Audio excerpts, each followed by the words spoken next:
The banking Guru channel में आपका स्वागत है। एक्सिस बैंक सितंबर क्वार्टर जो क्वार्टरली रिजल्ट्स आज डिक्लेयर हुए हैं उन्हें एनालाइज करते हैं। In one sentence if we say numbers are not that satisfactory, थोड़ा वीक नंबर्स हैं।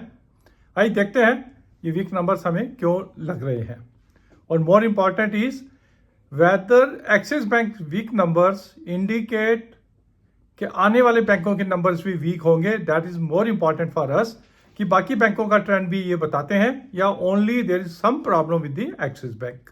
Late us see the numbers first. Interest income 1.89% से कम हुई है, 38,000 करोड़ से कम होकर 37,000 करोड़ 594 हो गई as compare to the last quarter. Expenditure side अगर देखें तो 7% से एक्सपेंडिचर बढ़ गया।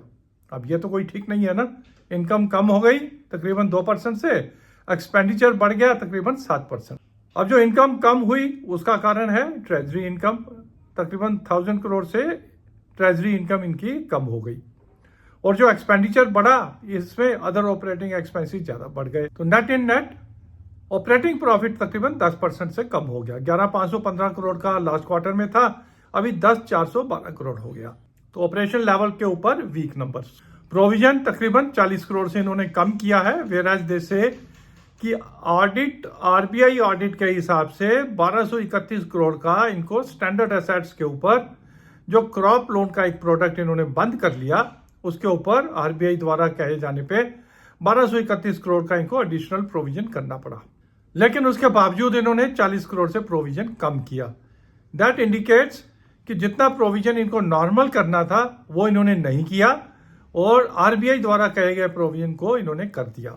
अगर ये दोनों प्रोविजंस कर लेते तो तकरीबन 1231 करोड़ से इनका प्रोविजन और बढ़ जाता और प्रॉफिट उतना कम हो जाता। टैक्स प्रोविजन मोर और लेस फ्लैट, और नेट प्रॉफिट जो है 12% से कम हो गया, कोई ये अच्छी बात नहीं है। 5,806 करोड़ था लास्ट क्वार्टर, अभी हो गया 5,089 करोड़।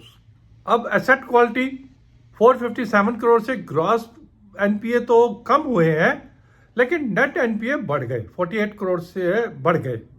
दैट इंडिकेट्स कि जितना ग्रॉस इन्होंने कम किया है लेकिन प्रोविजन नहीं की है, इसलिए नेट एनपीए उतने बढ़ गए। अगर वो और करते तो इनका प्रॉफिट कम हो जाता। हालांकि ओवरऑल 0.44% के इनके नेट एनपीए अंडर कंट्रोल है। अगर शेयर की चाल देखें, 3 महीने में तो कुछ नहीं किया है, ऑलमोस्ट फ्लैट ही है, लेकिन 6 महीने में 10% का इसने पॉजिटिव रिटर्न दिया है। 933 का 52 वीक लो, 1247 का हाई और 1170 पे आज क्लोज हुआ। प्राइस अर्निंग 13 की है, where as industry P is 20। Reasonably price share है, लेकिन नंबर्स सेटिस्फैक्टरी ना होने के कारण ये शेयर थोड़ा बहुत करेक्ट हो सकता है, आगे बढ़ने के तो चांसेस कम लगते हैं। तो अगर आपके पास है एज ए इन्वेस्टर तो आप रख के चल सकते हैं, एज ए ट्रेडर आप इसमें से निकलने की कोशिश करें। अब द सेकंड क्वेश्चन कि क्या यही ट्रेंड बाकी बैंकों में हमें मिलने वाला है? तो हमारा हिसाब से नहीं, ऐसा नहीं होगा, क्योंकि अदर ऑपरेटिंग एक्सपेंसेस इनके बढ़े, ट्रेजरी इनकम इनकी कम हुई, एडिशनल प्रोविजन आरबीआई द्वारा कहने पे इनको करनी पड़ी। ये तीनों चीजें हो सकता है बाकी बैंकों में हमें ना दिखने को मिले, और बाकी बैंक्स एक्सिस बैंक से बेटर रिजल्ट्स डिक्लेयर करें। Let us hope for the best. जब एचडीएफसी और बाकी बैंकों के रिजल्ट्स आएंगे तो एक ट्रेंड हमें मालूम चलेगा बैंकिंग सेक्टर में आगे हमें क्या करना है। Thank you for watching and result analysis axis bank.